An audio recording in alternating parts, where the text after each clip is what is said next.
Vice chairperson जनाब मुनव्वरी बेगम साहिबा, हज कमेटी ऑफ इंडिया की दूसरी वाइस चेयरपर्सन मोहतरमा महफूजा खातून साहिबा, एजाज खान दुलिया साहब,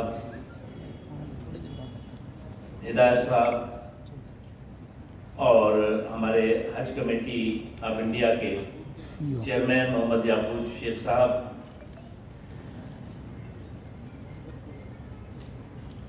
चेयरमैन हज कमेटी असम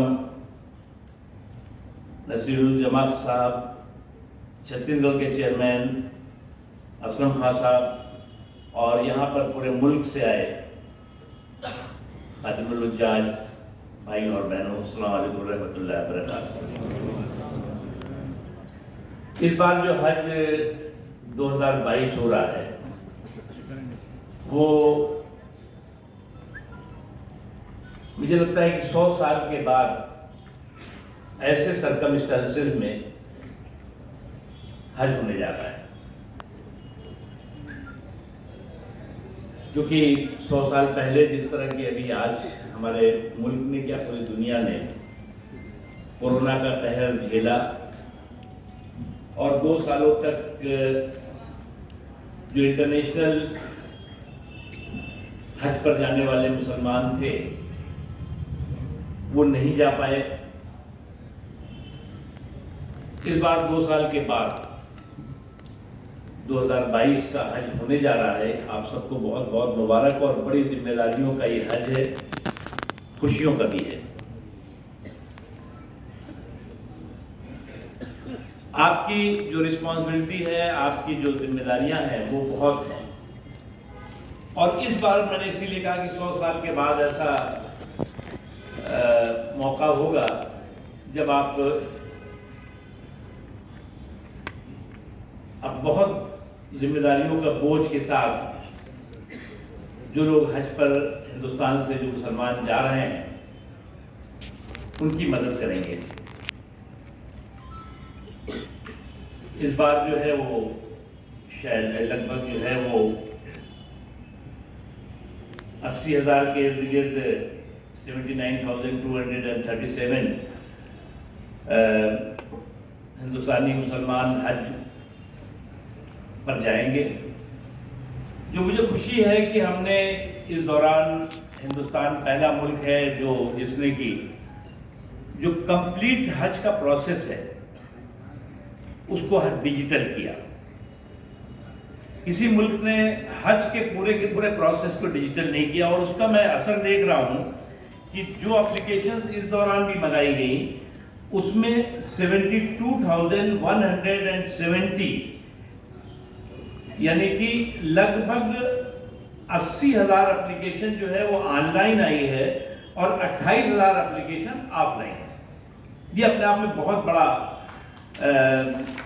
एक अचीवमेंट है। उसके साथ ही साथ जो उससे भी ज़्यादा मुझे खुशी है कि इन एप्लीकेशंस में 54,000 एप्लीकेशंस जो है वो जेंट्स की है और 47,348 एप्लीकेशन जो हैं वो वीमेंस की है, लेडीज़ की है, ख़वातीन की है। यानी ये भी जो है 50-50% है। उसके अलावा बगैर महरम भी जो है वो लगभग 1859 एप्लीकेशंस आई हैं जो सबके सब जाएंगी। हज में इस बार का हज जो है वो कई सहूलियतों के साथ, रिफॉर्म के साथ, तब्दीलियों के साथ और लोगों की सेहत और सलामती पूरी मजबूती के साथ महफूज रहे उसको ध्यान में रख करके सऊदी अरब में भी और हिंदुस्तान में भी तैयारियां की गई हैं। तैयारियां तो हमने 2021 में भी की थी, 2020 के भी हज के लिए की थी। हमने तैयारियों को, आप सब लोगों में से बहुत से लोग उस वक्त जो है वो सारे प्रोसेस हमने किए थे और दुआ भी कर रहे थे, उम्मीद भी कर रहे थे कि हज हो जाए। लेकिन सऊदी अरब की सरकार ने वहाँ के लोगों की सेहत और सलामती और हमारे लोगों की सेहत और सलामती को ध्यान में रख करके जो फैसला किया, उस फैसले को हम लोगों ने खैर मकदम किया और उसी फैसले के तहत हम जो है वो आगे बढ़े। हमारा बायलैटरल एग्रीमेंट इस बार हो गया है। इम्बार्केशन पॉइंट्स जो इस बार पूरे मुल्क में हमने स्पेशल सर्कमस्टेंसेस में इम्बार्केशन पॉइंट भी हमने जो है वो 10 इम्बार्केशन पॉइंट्स किए हैं। और ये 10 इम्बार्केशन पॉइंट जो है वो जैसा कि आप जानते हैं कि पहले हमारे यहाँ 2 लाख से ज़्यादा हज करने के लिए हज यात्री जाते थे। इस बार जो है वो सिर्फ 80,000 के इर्द गिर्द जा रहा है, जिसमें कि जो हज हमारे ऑर्गेनाइजर्स हैं वो भी लेके जाएंगे और हज कमेटी ऑफ इंडिया के जरिए भी जाएंगे। अभी जो आपके सामने जो सबसे इम्पोर्टेंट रिस्पॉन्सिबिलिटी होगी वो हेल्थ और हाइजीन, यानी कि सेहत और सफाई। मैं तो जब भी जाता हूँ, बहुत से लोग होंगे यहाँ पे, जब हम लोग बायलैटरल एग्रीमेंट करते थे तो जो वहाँ की हुकूमत और उसके हुकूमत के जो वहाँ मिनिस्टर्स होते थे, जो रिप्रेजेंटेटिव होते थे, हमेशा एक तारीफ करते थे। कहते थे दुनिया के तमाम जो हज करने लोग आते हैं, मुसलमान आते हैं, उनमें हिंदुस्तान का मुसलमान सबसे बेहतर तरीके से हज को अंजाम देता है और सिर्फ हज करने आता है और कुछ नहीं करता। बहुत तारीफ करते हैं हमेशा। मैं तो खुदा के शुक्र से, आप लोगों की दुआओं से छठी बार मेरा बायलैटरल एग्रीमेंट हुआ है और उस वक्त हमारा जाना हुआ है, तो उस वक्त जो है वो तो बहुत अच्छा लगता है। और इस बार मैंने कहा कि हमारी कोशिश है कि जो अकोमोडेशन हो, इतनी इस हालात के बावजूद भी एकोमोडेशन महंगा ना होने पाए। वहाँ पर हमने जो हमारी काउंसलेट हैं, जो काउंसलर जनरल हैं, जो हमारे और ऑफिसर्स वहाँ काम कर रहे हैं, उनको बहुत साफ तरीके से ताकीद किया है कि जो एकोमोडेशन, रहाइश और ट्रांसपोर्टेशन वो किसी भी तरह से गैर ज़रूरी उस पर लोगों पर बोझ नहीं पड़ना चाहिए। जैसा कि आप जानते हैं कि एक बहुत हिम्मत करके एक सब्सिडी का छल चल रहा था, उस सब्सिडी के छल को ईमानदारी के बल से ख़त्म किया गया और सब्सिडी के बगैर अब मुसलमान जो है हिंदुस्तान का हज करने जाता है और सब्सिडी से सस्ते में जाता है। तो वो बहुत इतिहास। लेकिन मुझे खुशी हुई कि जिस वक्त मैंने ये फैसला लिया तो सभी लोगों ने उसका खैर मकदम किया। और खैर मकदम के साथ साथ डर भी था कि कहीं एकदम से बढ़ ना जाए। सब्सिडी में अगर जो है वो 3 लाख में जाते थे तो कहीं ऐसा ना हो कि 8 लाख हो जाए। लेकिन उसको फिर कंट्रोल किया गया। वो तमाम चीज़ें जो लीकेजेस थे, जो कमियां थी, उनको करेक्ट किया गया। उसके अलावा जो है वो प्रोसेस अब चल रहा है। जो हमारे यहीं से ई मसीहा है, जो हेल्थ की फैसिलिटी है, वो मक्का मदीने में जो ठहरने के लिए जो बिल्डिंग और ट्रांसपोर्टेशन है, वो यहीं पे सबको पता लग जाएगा कि किस बिल्डिंग के किस कमरे में हमारे जो हिंदुस्तान से जाने वाले हज यात्री हैं वो रहने वाले हैं। उसके अलावा उनका जो सामान होगा उससे भी टैग यहीं से मिल जाएगा। ई लगेज टैगिंग की जो फैसिलिटी है वो भी की गई है। जो एक बात नई चीज़ है, जो बार बार वहाँ के लोग भी, वहाँ की हुकूमत के लोग भी, हमारे कॉन्सुलेट के लोग भी, तमाम लोग एक बात कहते थे कि साहब जो पूरी दुनिया के हज पे यात्री आते हैं उनके एक जैसे बैग होते हैं। हमारे यहाँ कोई गठरी भी ला रहा है, कोई अलग सा बैग ला रहा है, कोई झोले में लटकाए हुए हैं, कुछ अलग अलग। तो इस बार जो है वो कोशिश की गई है कि इंशाल्लाह एक जैसा बैग हिंदुस्तानी जो हज पर करने वाले जा रहे हैं लोग, उनके पास एक जैसा बैग दिखेगा कि सारा दूर से दिखेगा ये हिंदुस्तान के लोग हैं। साफ सुथरा प्रोसेस चल रहा होगा। जो इम्बार्केशन पॉइंट हैं, उन इम्बार्केशन पॉइंट्स में लगभग जो है वो जो अंडमान निकोबार है, नहीं, जो इम्बार्केशन पॉइंट है उसमें हाँ, इम्बार्केशन पॉइंट्स में जो है वो अहमदाबाद इम्बार्केशन पॉइंट्स है, जिसमें कि गुजरात के सभी जो हज पे जाने वाले लोग हैं वो जाएंगे। बेंगलुरु इम्बार्केशन पॉइंट है जहाँ से कर्नाटक, आंध्र प्रदेश के चित्तूर जिले के लोग जाने वाले हैं।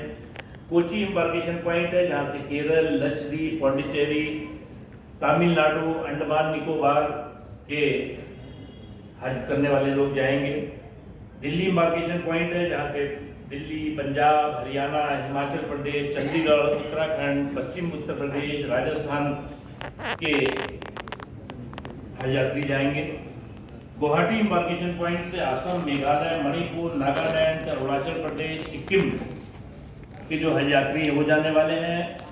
हैदराबाद इम्बार्केशन पॉइंट से आंध्र प्रदेश, तेलंगाना के हज यात्री जाने वाले हैं। कोलकाता इम्बार्केशन पॉइंट से पश्चिम बंगाल, उड़ीसा, त्रिपुरा, झारखंड और बिहार के हज यात्री हज यात्रा पर जाएंगे।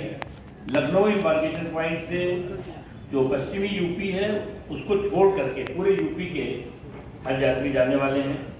मुंबई इम्बार्केशन पॉइंट से महाराष्ट्र, मध्य प्रदेश, छत्तीसगढ़, दमन दीव, दादर नगर हवेली और गोवा के हज यात्री जाएंगे।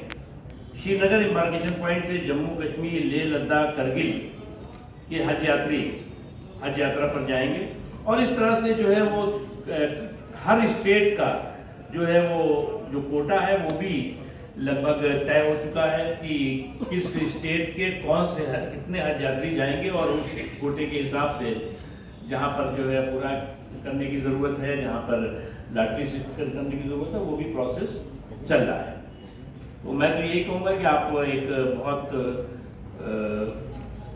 बहुत इम्पोर्टेंट है। इसके अलावा एक मुझे अभी जो मिला कि यहाँ के जो हमारे हज पर जो लोग जाते थे वो चादर वहाँ खरीदते थे, तकिया खरीदते थे, ये खरीदते थे, वो खरीदते थे। तो मैंने पिछली बार भी नहीं बल्कि उससे पहले मैंने कहा जो चीज़ यहाँ पर हिंदुस्तान में 100 रुपए की मिल सकती है, वहाँ पर उनको जो है वो रियाल में, फॉरेन करेंसी में जो है वो 500 रुपए की खरीदनी पड़ती है, 600 की, 1000 रुपए की भी होगी।